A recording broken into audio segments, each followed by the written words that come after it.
Imagine this. You're laying on your chair in your sailboat and you hear a thud. You know there's nobody else on the boat, so it would have to be something in the water hitting you. As you slowly walk to the front of your boat, you see a plastic Barbie doll box hitting your boat, and you know you were right. Ahead of you, you see millions of swirling, smelly pieces of garbage floating around and around.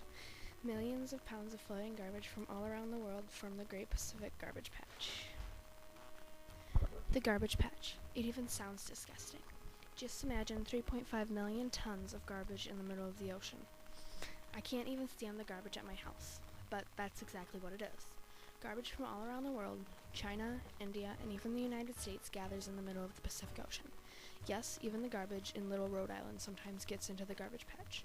The garbage you see on the side of the road might end up in the garbage patch. It's a disgusting thing to think about, I know. A swirling, moving, growing mass of shoes, toys, bags, plastic bags mainly, pacifiers, wrappers, toothbrushes. How will people brush their teeth now? Bottles, and so much more.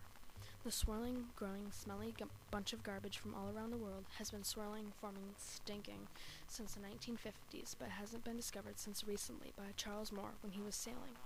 This million-ton mess can be up to 90 feet deep just in some spots.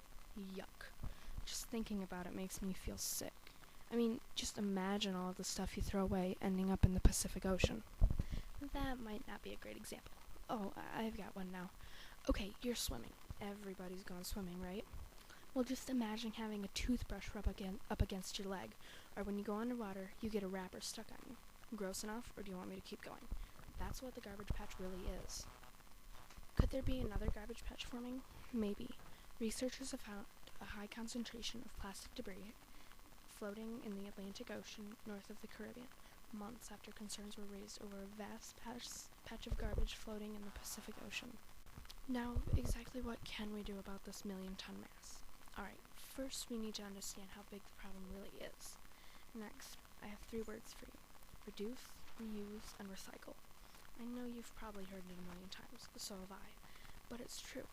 Also, cut down on using plastic bags. Do you really need a whole plastic bag just for a pack of gum? Or a candy bar? $1 fix it. Buy a canvas tote bag for groceries when you go shopping. It'll help save the earth, and it'll help reduce the clutter in your home.